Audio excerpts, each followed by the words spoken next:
TET परीक्षा जर IBPS कडे आली तर नेमकं प्रश्न विचारण्याच्या पद्धतीत काय बदल होईल हे आपण एका एक्झाम्पलच्या माध्यमातून समजून घेऊया। कारण भविष्यामध्ये जर असं झालं तर तुम्ही जे पाठांतर केलंय किंवा तुम्ही जे फॉर्म्युले पाठ केलेत तर त्याला फार मोठी व्हॅल्यू उरणार नाही। कारण IBPS हे तुमच्या अंडरस्टँडिंगवर म्हणजे आकलनावर आधारित प्रश्न विचारतं। त्यासाठी हा प्रश्न तुम्हाला समजून घेणं आवश्यक आहे। जर परीक्षा महाराष्ट्र राज्य परिषदेकडे जर असती तर प्रश्न असा विचारला जातो की रचनावाद म्हणजे कन्स्ट्रक्टिव्हिटिझम म्हणजे काय, आणि अशा पद्धतीने ऑप्शन्स दिले जातात आणि याचं उत्तर खरं आहे विद्यार्थ्यांनी स्वतःचा अनुभव, निरीक्षण आणि कृतीतून ज्ञानाची निर्मिती करणे। आता हा प्रश्न जर IBPS ने विचारला असता तर IBPS ची विचारण्याची पद्धत कशी राहिली असती ते समजून घ्या।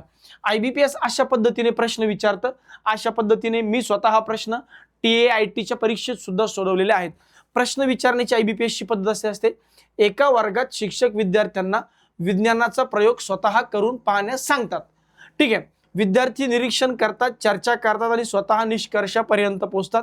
ही अध्यापन पद्धत कोणत्या शैक्षणिक दृष्टिकोनाचे सर्वोत्तम उदाहरण आहे।